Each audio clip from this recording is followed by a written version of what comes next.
They have all the probes and things, but we cannot auto-explore. There are no nodes left to discover now. Oh, okay. So, have we seen the entire galaxy then?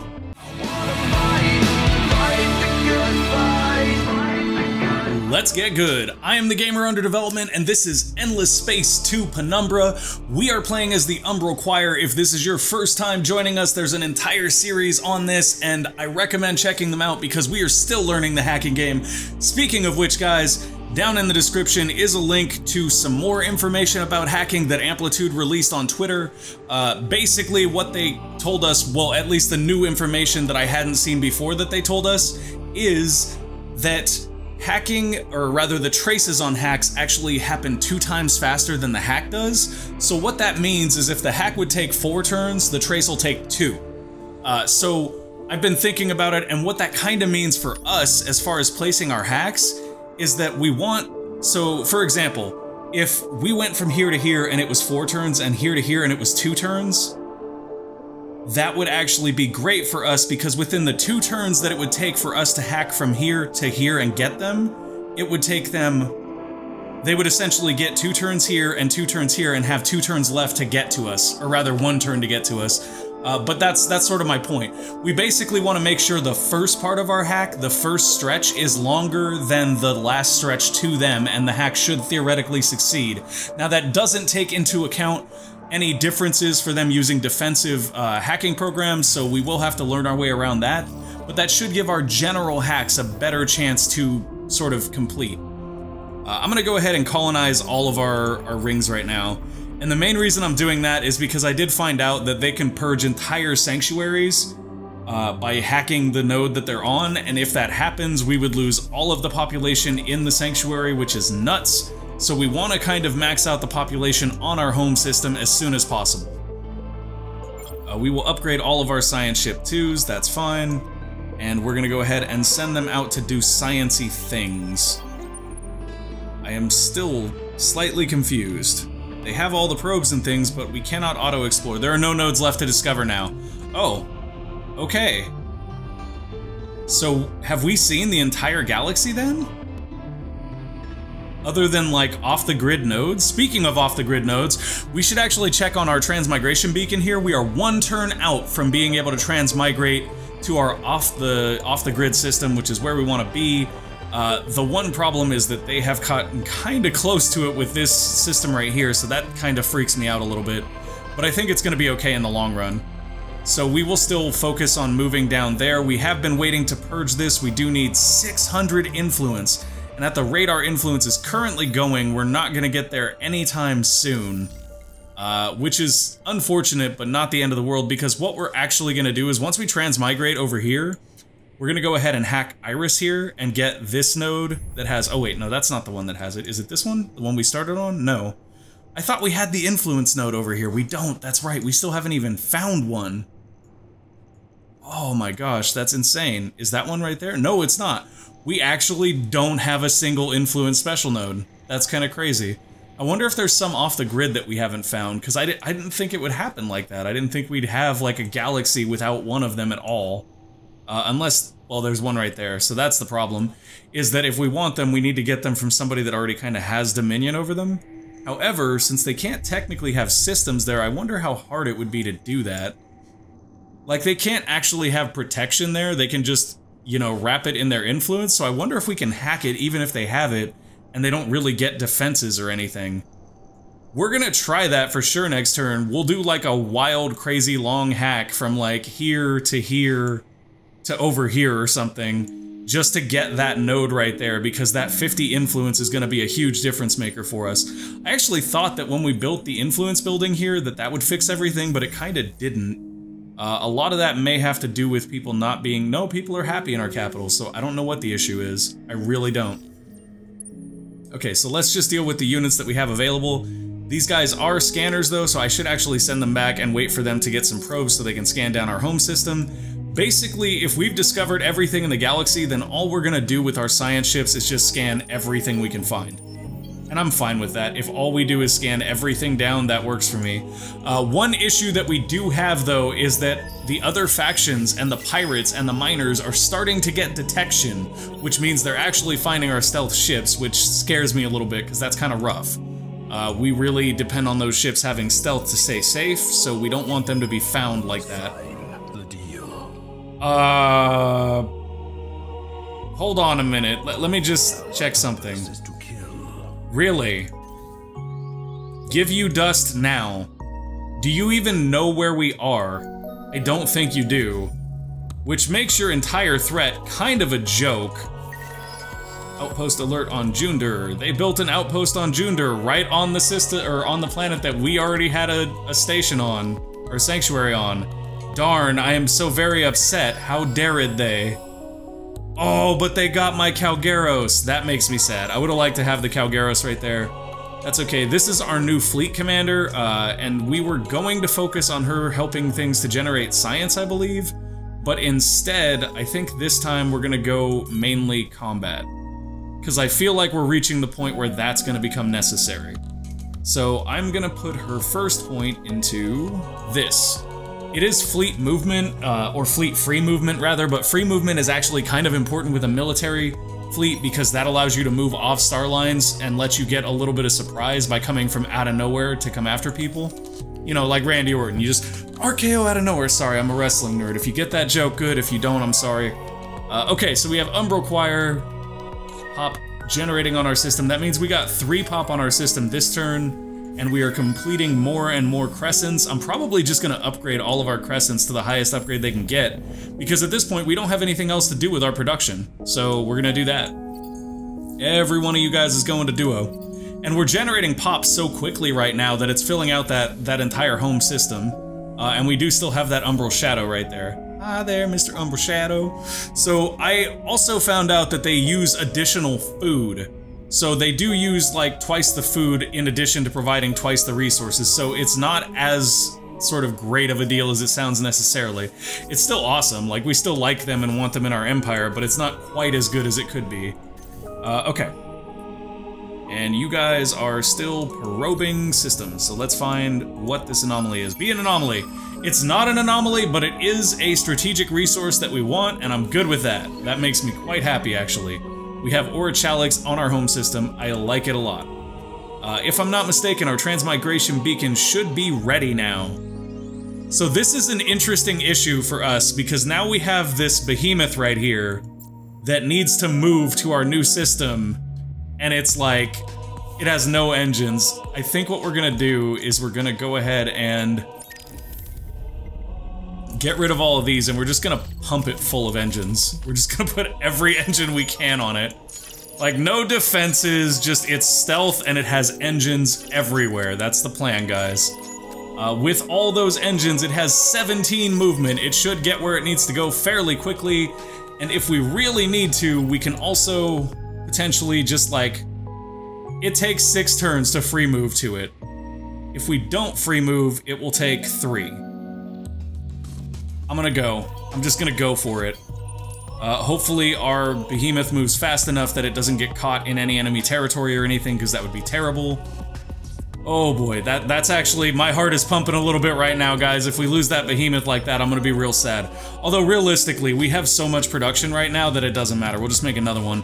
In fact, where is our science going right now? We're working on Citadel Blueprint, which could give us another behemoth. Let's actually go check that.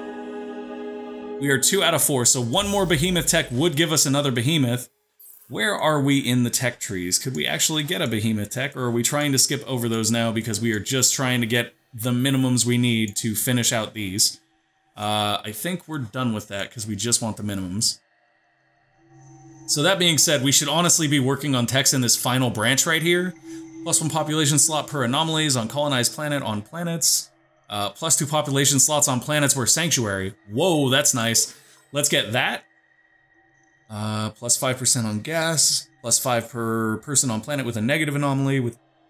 Sorry guys, coffee again. Anyways, okay, so this one is +5 science with negative anomalies and reduced anomalies. That's interesting, but I don't know how much value we'll actually get out of that. that completely nullifies the effect of negative anomalies. So I mean, combined with that, it could be really good. Empires at War generate science with battlefield archaeology. That could be really useful. +2 movement bonus on all ships is strong. Orobot Swarm is also strong. Like, all of these are really strong technologies. So I think we'll go after this one and this one, because this one will let us get rid of those anomalies, and this one will benefit us based on having gotten rid of those anomalies. Before we do that, though, we should also take a look at these other branches and see what things we want from them rather immediately. Because it may... Actually, I'm going to pull those out. We'll go for those same 3, but we're going to do it later. I want to go for stuff over here real quick first, mainly because I want to make sure that we are geared up to get every strategic available. And we should put the ones we actually have access to earlier in the queue. So that is 1 and 2. We get 1 more technology from this branch before we finish this out. We could go for this trading technology, but since we know that moving our system off the grid is going to basically nullify trading, that's not what I'm going to go for. Instead, I think I'm going to go for... That's nice, but we don't necessarily have that many friendly factions. Maybe we just go for something that gives us... Oh, wait a minute. Unlock the sleeper identification system. Reveal sleepers on the system for a few turns. That's actually kind of cool. And that would also get us... No, that's all trade stuff. This is flat dust gain, which could be useful for us, and eliminate all sleepers on system. That would actually be great, too. I think, though, what I really want, though, is this production, so I'm gonna go for that. Mainly just because the plus 10% is actually gonna be a huge, huge bonus for us, I think, because if I'm not mistaken, all the Sanctuary production gets added to the home system production, so it should theoretically increase that as well. I'm not 100% sure on that, but it makes sense to me that it would work that way, so we'll see if I'm right or if I'm just barking up the wrong tree. Anyways, we could go after 1 more Behemoth tech just to unlock a second Behemoth. I just don't know where we want it from. Like, we don't really care about grabbing those right now. We're already past all these science Behemoth techs, really. So I think what I want is maybe that one. And that would give us 1 in this tier, 2 in this tier. We get 1 more before we are... Or no, I'm sorry, 2 more before we're done with this. So we'll get that one, which will give us access to another Behemoth bonus, and our carrier ship, which is awesome because we haven't had a chance to look at it yet, and I want to know what slots it has and all those cool things. We'll also go after this right here, I believe, double the resource gain when trying to convert a... That's... Sleeper liquidation is interesting, but this +2 per pop Edenization program is actually kind of useful, especially with the way that we're kind of struggling for influence. There's also this one. Wow, no, we're gonna get that. Okay, so that finishes out that science we needed to set. And let's keep moving people through space. And we are staying scientist. Please, game, don't take our scientist away. So the pacifists have regained power, but the scientists are still a major party, which is fine. I just really, really don't want to lose the scientists, because that would hurt us a lot. Boost to increase the chance that Umbral Shadow population will increase. Bam. We'll do it again. Just mainly to double the effect, because we have a ton of that resource anyway, and we don't really need it. Right Thing rule is now active. Got some more Umbral Choir population, and we finished some solo to duos. In fact, it looks like we finished all the solo to duos, but I'm not entirely sure. We'll have to go check. We did get the movement thing that boosts movement on everybody by 2, and we lost religion, which is sad, because the religion bonus was actually really strong. Do we not have access to the next tier text anymore? We don't. Because we lost the scientific party as our main party, we lost that. And that's kind of sad that we can't actually, like, get it back, but we'll have to make do with what we have instead. Star Boogie is not huge for us, Dirty Hands Act not huge for us either. Umbral Anglers isn't great. That's okay, that's something we could potentially use. But all this other stuff is kind of garbage. Super Tax Act is also not necessary. Let's go for... I guess this, just for the extra FIDs. Sure, that's really all I can do with those other laws. The rest of them, like, we could use them, but they don't actually offer that much benefit for the penalty that they cost. And this unit is 2 of our little science guys, so they can do some scanning right here. Scan everything, guys. Oh, there's only one left. Okay. Well, at least we got the Quadronix from that. Or the Orichalix from that, I'm sorry. The Quadronix is the green one. I gotta remember that. Quadronix is the green one. Sorry, guys. Okay. You're gonna go search Lyra. You're going to search here. That's fine. And 4 should do it, right? Yeah, no, there's a couple more left. That's okay. We have more fleets coming in to finish all this scanning. I wonder if we'll get a bonus for, like, scanning everything. Okay, so there's that. 25 science added. We got a pincer fleet here that we could potentially sell, unless we need to use it, but I don't see why we would. Destructive salvager, that gives us dust whenever we destroy a ship, and is a support module that we will probably not use. Mainly because we don't want to fight people right now. We're really not in a position to be all fightsy with everybody. I mean, I guess we are. We're at a state where we can do nothing but pump out ships, so in a way, we're kind of in the best position we've ever been in to fight people, so maybe I'm wrong. Maybe we should start fighting people. Maybe I have been thinking about this entirely the wrong way.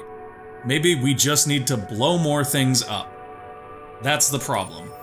The choir needs music, guys. The choir needs music. We need the the overture from V for Vendetta. We need that. That's what the choir wants to create. That's what the individualism of...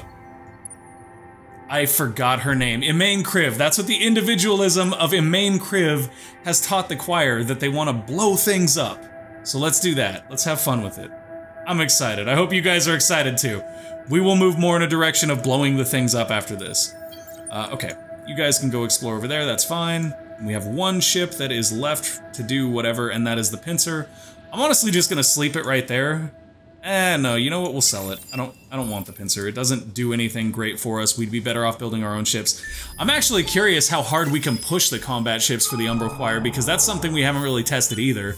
And they could be really, really nice. Kai's has been successfully hacked. Kai's is this place, so let's see what we can do with that. Junder. Outpost alert on Junder. Somebody else built an outpost there. That's great. Oh wow, they're actually competing for that outpost. And they've built an outpost on Centaurus. Careful. Darn. Or things are going to get as ugly. Your fanaticism has led you into righteous war, but at what cost? Make no mistake, the families will repay every attack with interest. What are you talking about? We didn't even do anything to you. We did get maximized exploitation, which is awesome. Okay, so let's go with destroy here just to get the happiness. Oh no, if I start building combat ships though, it's gonna shift us into militaristic, and that's not what we want. We do have the ability to upgrade our system again. It looks like we may have 2 levels of that waiting in the wings to be done, so we should definitely do that. And if we get the resources for the Trade Clearing Bureau, we should go after that as well. Okay, so those guys are done doing crescents and things. Let's get AI labor, which is excellent for us. Well, it's not excellent, but it's not terrible either. And then once that's done, we'll go ahead and build some more rings. We have 2 rings right here. Let's go ahead and do 2 for these. And then we will not be able to upgrade these any further, which is fine. For trade clearing, we do need 20 of each of these resources. We have 0.5 coming in and 0.3. Oh, that resource penalty is actually kind of painful right there. I would like it to be okay, but right there it just stings real bad. Okay, so we have discovered a nebula, which is plus 50 dust, don't care. They built an outpost on Centaurus. That's actually perfect, because as soon as this becomes a colony, we're just gonna take over everybody in it. And we did complete a hack on Caius, which is part of the Green Empire, which is who? That is the Lumeris. Oh, so that's why they're salty, because we hacked them. So we could influence their politics, force them to industrialists. Oh, that's how we ended up randomly getting militarists in the stream. Somebody did us that way. That's wrong, guys. That's so wrong. Okay, but what we can do here is we can embed a sleeper, or we can create a back door. I want to go back to the location real quick and try to figure out why we specifically went after that. Ooh, 50 dust right there is nice too. I think for us here, we wanted a foothold in the Green Empire, so I'm gonna go ahead and go for give us a sleeper, which is excellent, because now we have a sleeper on Kai's, and after that, we're probably gonna route another hack to them, because we want to get a second sleeper on there so we can build our first sanctuary there. So this time, when we route the hack, guys, what we're gonna do is we're gonna route it based on the knowledge that we have of how this works. So if we go here to here, It's 4 turns, right? So that means it would take them 2 turns to get back. If we go here to here, it's 2 turns. That's not going to be enough. We need to bounce off of something like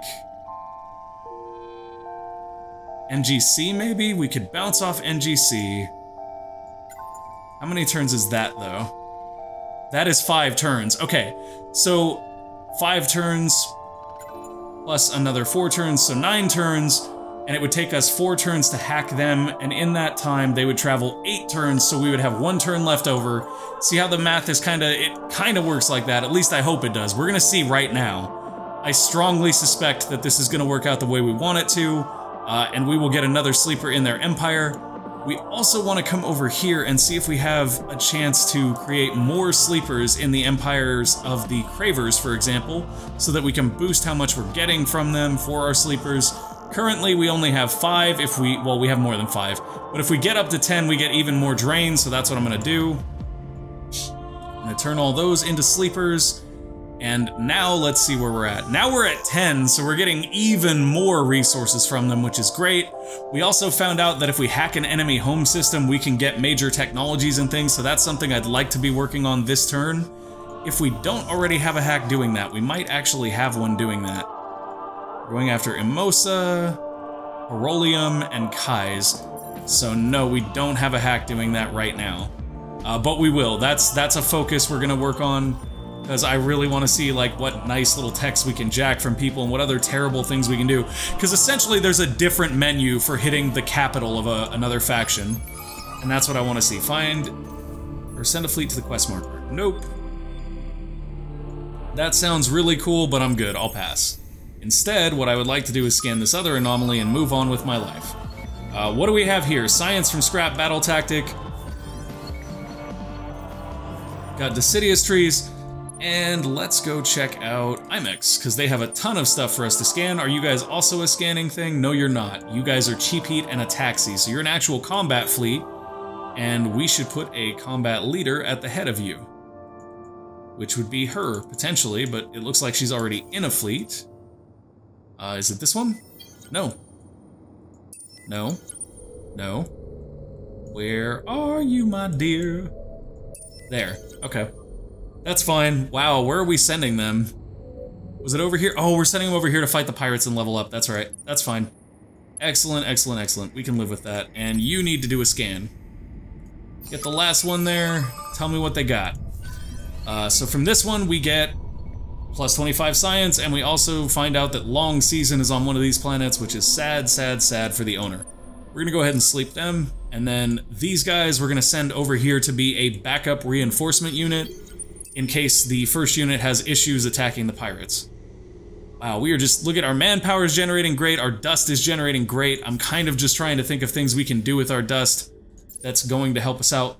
For one thing, we can do this. Let's start to work on our second set of resources here. I think what I'm gonna do is Jadenix for production, and then Deciduous Trees for some additional dust on our home system. So now we're getting science, dust, and production on our home system based on our improvements. And then all we need to do is go up to our home system and actually build that improvement, although since we've already sent the behemoth down, we should honestly just move our home system over to where it's going now, right here. And that's what I'm gonna do. We're gonna migrate them here. You will suffer a penalty of 111 bandwidth for 7 turns. Wow, that's steep. But we did just migrate. We migrated, and now we are safe, and we are off the grid, and we do not have to worry about somebody finding our little system back here in the nebular clouds. And that's fine. That's exactly what we wanted. We did lose a transmigration beacon that was right here on this science and influence node, so we might suffer a little bit there. But what I'm gonna do to make up for that is probably run a hack from Staterus to NGC over here and get that. Or we could actually, I'll probably run a hack to Sable right there and try to get something down there just because it'll give us more chances to get more sleepers down on the Cravers. Because like at this point, honestly, we can sleep a lot of people. We should check all of our systems with Cravers in it, because if they have an actual colony there, we should be able to create sleepers. Well, I thought we had one there, I guess not. Oh, that's right, we almost had one there, but instead we decided to get the shadow just so we could see how that looked. That's totally good. It was 3 more right there. Awesome. So we have even more sleepers, and the best part is they keep moving them around. I don't know if you guys have noticed this, but our sleepers keep moving all over their empire. Like, all over. It's kind of funny. They just end up everywhere, and I love it, because, like, we end up getting cool vision and stuff. Unfortunately, they haven't sent one to their home system yet. I wonder if having a sleeper in their system increases the chance of you successfully hacking. I'm not entirely sure that it does, but it could. Came from the depths of space. We are in this thing, the Umbral Choir. Okay, so we already read all that. I'm trying to get that create a ship of 148 combat or higher, and I guess that our cheap heat ships do not have that because that did not qualify. No, they do not. They have 72. However, the new ships we unlocked, the larger attack ships, should be able to do it, and that is, I believe, our Sharp. Yes, our Medium Hunter. They have plenty, as you can see, plenty of attack power for that. So we'll come over here to NGC and we'll go ahead and build one of those. Where are you? Sharp 2. The main reason we're building that is just to complete that faction quest real quick. And after that, we can probably get away with doing some industrial zones or some evolved soils here. I'll probably do industrial zones right now. They do not really produce an extra bonus on our planets because our planets are cold and sterile, which is kind of annoying.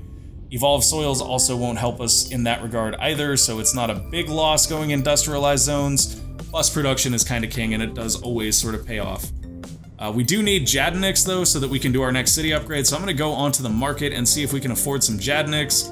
All the Jadniks all the time. We need 150 of it, and we have 143, so we really only need to buy 7. So we're just gonna buy 7 Jadniks here real quick, and then we'll jump over to our system and put our next city upgrade at the top of our queue. It's gonna take 2 turns to finish here. However, maybe if we do that.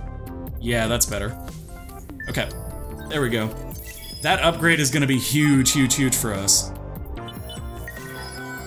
Population boost for the Umbral Choir is done. That's fine. We'll pay some more super spuds to do it again. Firmly, we are mighty and you are weak. We come. Good for you. Good for you. Do you feel special, Mr. Craverman? Do you feel like you're scary? You don't even know where we are. By the time you figure out where we're at, you will have ships on your system waiting to kill you. Please don't. Please don't threaten us. We are ready. We are safely off the grid, and if we want to, we will send ships to your hometown and take you down. Okay, so we got another level on our governor. Let's go ahead and put that into... Plus 5% production is never bad. Could also get science, we could get more influence, and we could also get happiness. I am gonna probably go with the production though. Just because, once again, production's never bad, and we're looking at potentially ramping up for war right here, so it makes sense for us to get as much of it as we possibly can. Hey, good job, you're almost home. Or wait, you're not the ones going home, you're the ones going over here to scan stuff. Our behemoth is home though, which is great, because that means we can go back in here, and we can adjust our econ behemoth. Be like, yo buddy, how about we put one of these on there? You know what we really... Okay, so this is kind of crappy, but we could totally just start spam building oblates on one of our sanctuaries and just firing obliterator after obliterator at people. I've yet to do heavy obliterator strategy at all, like that's just not my thing. So it would be kind of interesting to try it, because I've not done it before, but I don't know. I'm not sure how I feel about that. I like the fact that we're kind of sitting back and just doing our thing. I believe for our faction quest we do need more heroes, correct? Yes. Possess 4 heroes on fleets. We have 2 heroes that will be on fleets, we do need 2 more. So let's go ahead and look for some good military heroes that we can afford, like this guy, potentially. He's also a religious hero, which is something we would like to have in our employ. I'm curious again about what the Umbral Choir's piloting skills are, just anti-cloaking primarily, which isn't really that useful. Okay, evasion and anti-cloaking is all they really bring to the table. In the case of the Cravers, they bring things like this, the additional projectile damage. They also bring things like this, which is additional fleet health. They bring extra hull plating. They have a lot of really nice bonuses as a pilot. Yeah, I'm gonna get that guy, or I'm not, because I have just shy of not enough. So what I'm gonna do is I'm gonna sell 6 of those so I can buy this guy. Or I am not gonna do that because I have Slightly less than I need again. Okay, there. Cool. Now we got another hero. Let's go ahead and go upgrade his skill tree. He doesn't have any points to upgrade. That's fine. So we'll strip him out. Sorry guys, my voice cut out there for a second. We will strip him out and gear him up for combat. So we're gonna go ahead and throw one engine on there. And then we will also throw... This projectile damage booster's nice. Go with that. We'll also give him 2 of these nice little eye slug weapons. Those will provide flak. Unfortunately, the problem we have with this particular setup is that he doesn't have any laser weapons at all, so people are going to be able to anti-tank him really, really easily. I think what I might try here is maybe instead just going super long range with beams and missiles, so that we mix our damage profile a little bit. And based on what we're seeing up here on our projectile chart, we may actually want to go triple beam. Yeah, look at how balanced that is. I like that. That's going to be really hard for them to tank against, and we'll still get our damage bonus if only on those torpedoes. Which is sad, but it's something. Unfortunately though, guys, that is all the time we have for this episode, so we're going to go ahead and save this design and apply it, and then we will back out. No, we don't want to lose our changes. Why? Oh, we don't have the dust. Sad times. Okay. So because we don't have the dust, I'm gonna go sell things real quick so that we can do that upgrade, and then I'm gonna have to unfortunately call the episode because we are out of time today. I don't want to go over too much, but I do want to get him geared up, and we need about 200 and something dust, so there. Easy peasy, we'll just sell a bunch of that. I honestly should have sold the titanium though, now that I think about it in retrospect. Selling the titanium would have been a lot smarter of a choice, just because titanium is easier to replace, and it honestly gets used for less valuable things. So we're gonna go beam, beam, beam, and missile. That doesn't take a ton of advantage of his projectile damage bonus, but it is what it is, and I believe that bonus applies to the entire fleet as well, so we can kind of see that sort of apply elsewhere as we go through the game. Let's go ahead and make sure we have that armor on him, and what? It's 299. Are you kidding me, game? Are you kidding? 270, that's how much I have. You're like, no, it's 299. There, are you happy, game? Are you happy? You have embarrassed me thoroughly in front of my friends. I'm just kidding, guys, it's not that big of a deal. I remember the build basically by heart at this point, so we'll just swap some things up and be done with this. There we go, throw it on there.